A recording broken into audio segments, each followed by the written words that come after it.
Soap diary. I hope I remember everything I want to say because a lot happened today. All right, so much happened. Yeah, I got my sleep clothes on, but so much happened in today's episode, and I want to talk about every little bit of it, okay? Drew's racism continues, and I don't care how many times y'all come on here and tell me it's a TV show and Drew not racist. I don't care. You don't qualify to tell me what racism is. The demographic that's telling me this doesn't qualify. Let's see. Let's see. You don't qualify. You don't meet the standard. So, Drew was like, Martin, I mean, you care that much about niggas? Are you a nigga lover, Martin? And Martin was like, yes, I am, actually. So, Martin confronted Drew about, what he did to Stella and Martin. And Drew was looking so, shocked and appalled. Like, what? You care about Stella? Like, what does that even matter? But Drew had an opportunity to get Martin to take this, what do you call it? Martin had an opportunity to get Martin. Drew had an opportunity to get Martin to say something so they could supposedly send Michael to prison. And this was going to get Willow back her kids and this, that, and the third. Drew didn't even take the opportunity because racism was way more important. He said, sending a black woman to jail? How the hell can I pass upon that opportunity? What? Speaking of sending a black woman to jail, not Portia, child, she going to jail too, but that's a whole nother story. He trying to send her ass to jail too. Wow, look at that. Drew still going after black women, black people, and children. So Stella is talking to Alexis, and she's like, "Oh, I'll take the consequences." Sorry, Stella be talking about her nose. She's like, "I'll take the consequences of everything that's going on because blah blah blah." And they're like, "Yeah, She's like, even if I lose my job," they're like, "Yeah, Stella, you're going to jail. So are you sure you're ready to go to jail?" She's like, "Going to jail? Is that serious?" Yes, Stella. Fraud is that serious. Did you not hear what happened to JT? Stella, do you watch the news? Hey, I just do this to crack myself up. If y'all laugh too, hey, that's a plus. All right, so Curtis is like, "Look, I knew Drew was trash, but he's really pure garbage." And they're like, Alexis is like, "Look, nothing Drew does surprises me because at this point, Alexis then lost rights to see her grandchild. The whole Davis Castadon clan can't see the baby, so she know how evil this man is. Remember, punishing black women and children." She says, Stella like, "Drew won." No. Drew isn't winning anything. He's not getting away with this, okay? And they're like, "You're not going to jail, Stella. We're going to get you the strongest support possible." So Martin is at the PCPD and he tells them people, "I didn't see anything," because Drew won't play ball. He will not give up on this Stella thing. Like, he's that angry at Curtis and willing to send Stella to jail. He's not even willing to give it up for a second so that Michael, his supposed real enemy, that's really the person that's blocking Willow from seeing her kids and is really the person that exposed him for who he truly is and is really the person who took his company. But no, it's all Curtis. Blame the black people. Yeah, I'm going there today, and who cares? Because I can do what I want. Let me see.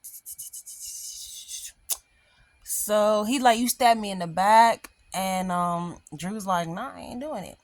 He's like, "Good luck paying off all them ex-wives." When Martin said, "All right, let's do it," I got so mad. I screamed the scream like, Martin, you really gave up on Stella that fast? Like, you really was that much of a PAB? But Martin held his ground. I was very proud of him. Don't worry about my end. Martin held his ground. I was very proud of him. He stood up for Stella. He didn't sign it. And here go Drew. "Sign your John Hancock." Some of the stuff that he says, I really think is not even in the script. I think he just says it to sound, just be different. And he always sounds dumb doing it. And you know the other thing I really hate about Drew is Drew will be having a very serious conversation and use the word like a professional conversation, and it just makes him look low class and uneducated, which he is, because remember, did he even graduate high school? Did he get a GED? Like, he didn't go to college. Talking about C-suite experience. What experience do you have? Boy, they found you on the side of a road of a blown up convoy and kidnapped you. What experience do you have? You don't have any experience yet. You running companies and running for Congress. How are you able to run for Congress without any type of like background, or you was never the mayor, you was never nothing. You just sure boy. McConkey. Nina, this is all your fault. Speaking of Nina, I'm gonna get back to you, Nina. Yeah, so Martin stands his ground and Dirty Drew goes over and he's like, I know that Sonny bought you off, and I know that you're really on Sonny's payroll. Robert Scorpio never let this happen. You know, it's very annoying. God rest the dead, because Robert really has passed away, so it's very annoying to Drew to throw his name around like that. It renders a good, it garners a good mink, mink, mink, mink, mink, okay? Talking about she's on Sonny's payroll. So he's yelling at Michael, talking about, you must be happy this went your way. Actually, it could have went your way if you weren't such an evil, maniacal racist. I'm sorry, raisin. Let's see. He was like, I'm gonna get Willow's kids back no matter what I have to do or who I have to take down. I hope somebody knocks your block off. I hope somebody knocks your head off your body. He storms out, and Sonny's like, I need another moment with D.A. Brendabot, and Diana's like, look, please leave that girl alone. Please. So he thanks D.A. Brendabot for all that she's done for him, and he tells her that he's grateful, blah, blah, but she needs to watch her back because Drew don't mess around, and if he says those things to her, he's going to make an enemy out of her. He's going to make her on his enemies list. Just add her to the list at this point, because at this point, everybody on the list. Donna on the list, Avery on the list, Wiley on the list, James probably on the list, Lord. So Martin goes back to Aurora and lets them know, like, Drew's calling her. Everybody like, child, please, we already know. Catch up, Martin. He like, Drew, enemy and me too, blah, blah, blah. They're like, how you even work for Drew? He's like, I was about to quit, but then he fired me because I told him to leave you out of this. And he wasn't doing it, of course, because he's an evil, maniacal raisin. Sorry, I'm going to clean the screen real quick. Yeah, I think that's better. And so, Martin is like, I'm not your whipping boy. And speaking of weird accents, child, Molly was dreaming up some weird country fairy tale. I don't want to hear it. I don't want to see it. I don't want to be a part of it. You want to know why? Because Molly had a good thing going with a strong black man. He was a doctor, okay? Now she's throwing their relationship away. Okay, they broke up. And she's throwing it all away for a bum who lives in a stable. Why? Why is she in love with a bum that works and crying over him and upset over him? It's giving third grade crush, and Molly is too grown for this. We don't like it. Like, I would have thought that we would really enjoy it when Molly finally got back into her writing and stuff, but I'm not. Oh, dear diary. What's the girl name in the dream? I don't know. Barbara was waiting for Clint Buchanan. Let one life to live go, Frank. It's over. He needs to call up Oprah, and they need to just put this show back on OWN or something, because the way he keeps throwing them into this show, I cannot. Okay? So, Molly's like, oh, I was about to text you. What would a horse do if he was separated from his owner? Cody's like, look, get on Google. Okay? And he grabs his food and leaves. She's like, I can't believe you treating me this way. Christina Bighead shows up and is like, yeah, he acting funny, yes, but Maxie's in the hospital. And so she's like, oh my God, I feel so bad. I'm a horrible person. And I miss Judge Cody. And I should love him. Excuse me. See, it's making me sick. She had a beautiful, strong black man with money, power, influence, and a strong background, and she threw him away for a bum. I mean, it'd be one thing if like her and TJ were both moving on, but we like never saw her to TJ. He got thrown in the trash because they reached their quota for token blacks. He got thrown in the trash, and now Molly is and now they're pursuing white love. Molly and TJ never got this much scenes. They never got this much POV, and Cody's on recurring.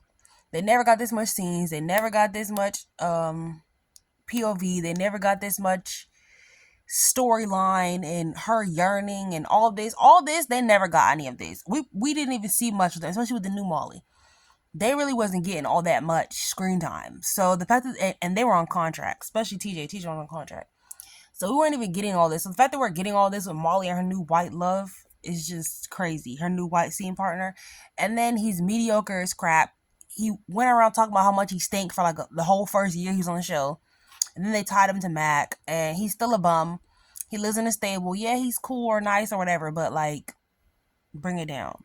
Molly shouldn't be crying over somebody like him. Like, anything, put her with Isaiah, or because they had chemistry there, or put her back with TJ, or put her with some brand new person. Shoot, she can take Vaughn. She's old enough for Vaughn, technically. She's a big enough woman in her 20s. Put her with Vaughn. That's somebody that will really give her some adventure and spice. What can Cody do other than tell her to have her eat takeout and skip work sometimes and sit at the beach? Like, Cody not even no real adventurous dude like that. Like, okay, yeah, he used to jump out of planes, but like, it's not that serious. It didn't give. It's not giving. And if we could watch TJ move on and be with somebody else too, then it would make a little more sense. But TJ just got thrown in the trash. What else did I want to talk about? I think I was supposed to start with something else, but child, Drew just grinds my gears. Let's get to the next elephant in the mother effing room. Okay, we're gonna knock this one out really quick. So, Rick, this is not the elephant in the room. We're gonna knock it out though. Rick is over here pretending that he's taking this case pro bono, that he's a good guy, and Elizabeth is eating it up. Okay. And so she's like, "Oh wow, you changed. You would have never did this back in the day." And Ava. See, I'm calling her Eva and the other one Ava. See, I'm messing up. Ava is like, "What? It's not pro bono, babe. I'm finna I'm finna rip that up because I know she thinks he's doing a good deed and he's not." And Nina's like, "Please don't tell on me because my daughter's gonna refuse help. Please don't tell on me." So Ava's like, "All right, I'm not gonna say nothing," but Rick is the same old scum and liar he always been. And Ava's like, "I gotta find a new way to sabotage Rick." Rick is at a dinner, pretending to be the good guy. Just shut up, Rick. And then he calls Alexis talking about he needs one more payment. That's the same thing that Ava said. They're both plotting against each other. And I feel like it's all about to go up in hell into smoke. Because when she goes to see Cody, who clearly doesn't like her, which is really sad because it's like, dang, Cody, like, Ava is nice. I do like her. She deserves love. So Cody looks like he's about to tell the truth that he was paid off to do this and blah, blah, which is going to ruin everything. And they're going to clean out Ace at this point. And like I said, everybody's going to jail because he's going to tell her that he had ulterior motives. Cody, just tell her you want to be alone right now and then talk to her later. Please don't do this. I know I hate Christina, but this isn't about her. This is about Alexis going to jail, okay? Christina deserves to be being the slammer, but this is about Alexis going to jail, okay? That's what I care about. I don't care about Big Head. But if it does benefit Big Head and her foolish plan that was going to happen naturally anyway, that she didn't even need to pay tens of thousands of dollars for, but she's so stupid she couldn't see. All she had to do is wait for like Lucky to leave town. Boom. Now all of a sudden everything else fell into place. She really didn't even need to do the rest. Yeah, so that was that, and that was her only scene in the episode. Molly runs into Michael and's like, "I think I have feelings for Cody Bell. Everything. I know I'm not okay." And I'm like, girl, bye. This is literally giving Molly 2012 a crush on a boy. Like, grow her up, please. GH Historian's been reading how she used to act and decided to make her act like she's 12 again. Don't do it.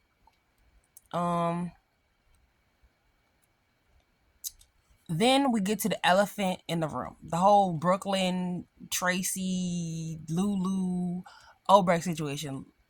Tracy keeps trying to tell Brooklyn that her and Lulu are more alike than they realize. That's not true. And she's telling her like she needs to be there for Maxie's family instead of like, trying to stay away because Lulu's there. And yeah, because Lulu's there. And so I think Tracy defends Lulu too much because Brooklyn is her granddaughter. She need to do better. I guess she thinks of Lulu like a daughter, whatever. Her step monster. Let it go, Lulu. That wasn't even you that said it. Miss Ghetto.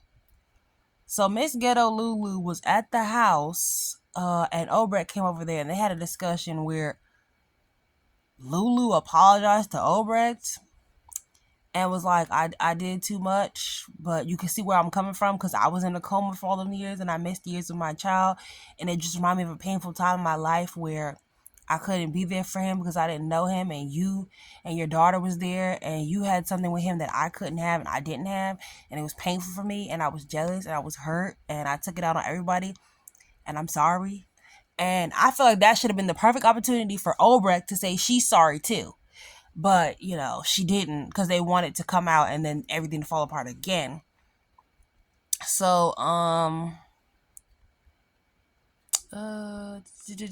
so, Obrecht is sympathetic with her. She's like, Obrecht was real good with the kids yesterday and, really helped them way better than Lulu could. And so she's like, she's sympathetic to her and she's sorry. And she said she should have told her what happened. Like when Rocco reached out to her, like she shouldn't have took it upon herself to meet up with him. She should have kept his parents involved. She should have thought about it. And she was like, I do need to remember that he reached out to you. You didn't go after him, like, And she's like, I hope that even if one day, I hope like, even if one day, like, we can come to an understanding one day, like, I can't forgive Britt for what she did. So this would have kind of been like the moment for Obrecht to say that she's the one she's the one that pushed Britt to do this, and she's the one that pressured her to do this. She's the one that faked the DNA test. She's the one whose idea this was, and she's the one who implanted her with the egg. But of course, she didn't say that, so that'll come out later and blow up this whole little truce situation that we have going on, because to hell with honesty, right? What's it? But to hell with honesty, right? So, and she's like, can you stay with, I'll stay with the kids so you can go see Maxie. So she's like, oh, thank you so much. And she's like, Maxie would really get a kick out of seeing us together. Not that it just jokes. Sorry, my Obrecht accent is off today. I'm sorry. Lulu agrees, and then Obrecht goes to see Maxie and brings flowers, and they're like, oh, girl, you family, like, don't even trip. Cody brings them their food. Child, these episodes be having so much going on. And they stay together, whatever. Was Anna in this episode? No. Anyway, episode without Carly is always a good episode. I'm sorry, but she don't really have no storyline. Just feel like they be forcing her and stuff, and she just keep laughing. Ah! Like, stop laughing. Nothing is that funny. Let me see. Dang, child. I'm like literally trying to figure out what the hell was going on because, like, I feel like I was at a point. It comes to a point. I love when people say that. So Felicia cries about how much she needs Maxie, how Maxie's the center of all their world. She bonds the whole family together. She loves her. The last time she was this scared was when Maxie was in the hospital.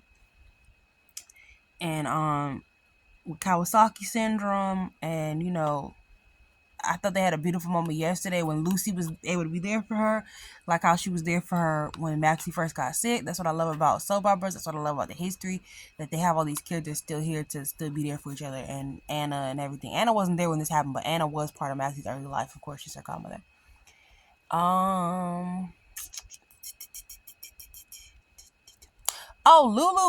Lulu's like text Brooklyn or whatever, and Brooklyn comes to the house. And she's like, oh, I was about to text you. She's like, oh, well, I'm texting you. And then like she's like, I saw you left the hospital early because it was because of me. And she was like, yeah. And she's like, remember the last time we was here? We was real mean to each other. And we cussed each other out. And she was like, and we left and Maxie was just sitting there looking stupid. And so she was like, we wasn't ready back then, but like, what if we are now?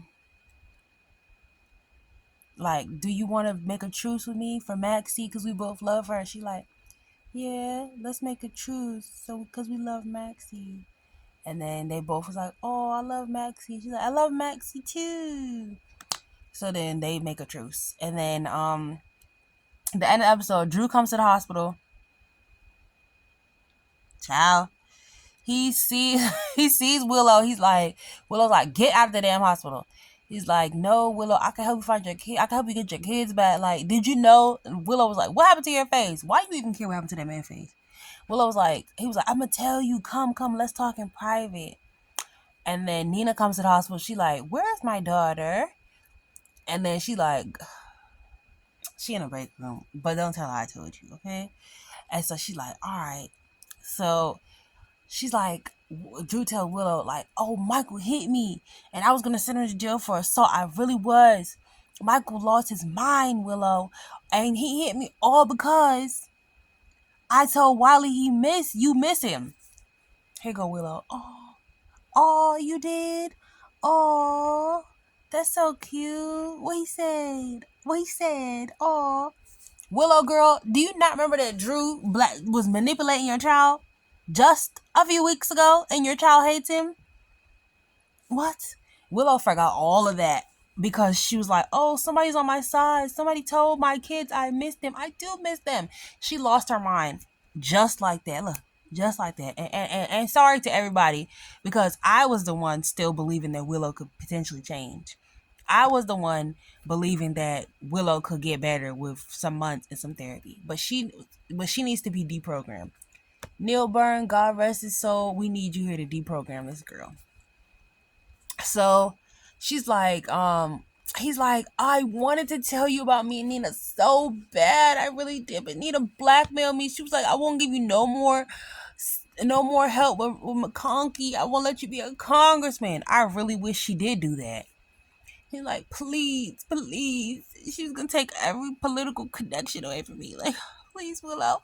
Like, Willow, like, believe me, please. Like, Drew will be talking to somebody and they'll be like, hey, Drew, did you do that to Stella? I mean, like, yeah, I, like, did, but, like, what? Drew talks like a Valley girl. So, she's like, oh, Willow, like, believe me, please. And Willow's like, are you really gonna help me get my kids back? Girl, no. So, so he's like, yes, I will. I do whatever it takes to help you, Willow. Whatever it takes. Because Michael's family is corrupt. And I just watched them go meet the justice system. And Willow, they're going to do the same things. Willow's like, so you think that no matter what I do, how good I am, how I'm a wonderful person, and no one finds out what I did to Daisy and them, I still remember to get my kids back because Michael's powerful? We told you that in the beginning not to cross Michael because he's powerful. We told you don't cross Michael. What you do? She started crossing him out. She went like this. So, let me see.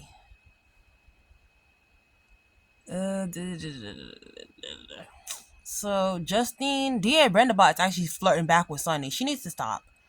Because Sunny's not even flirting with her. And even Diane says, what's going on with you two?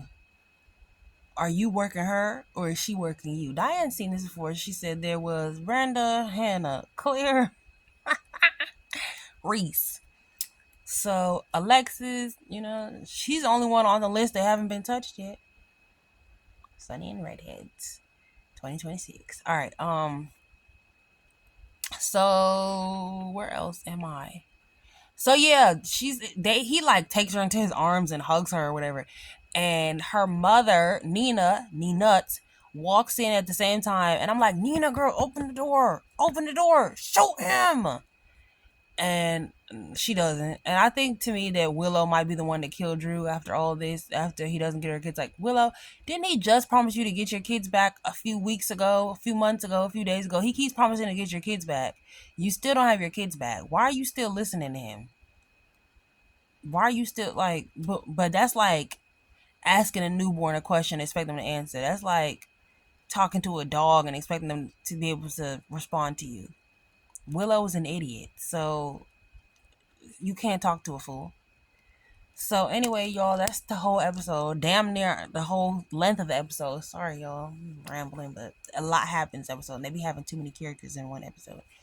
So I'll see y'all tomorrow. See you in the next one tomorrow. Shout out to Bryce. All right, Sincerely Soap Diary.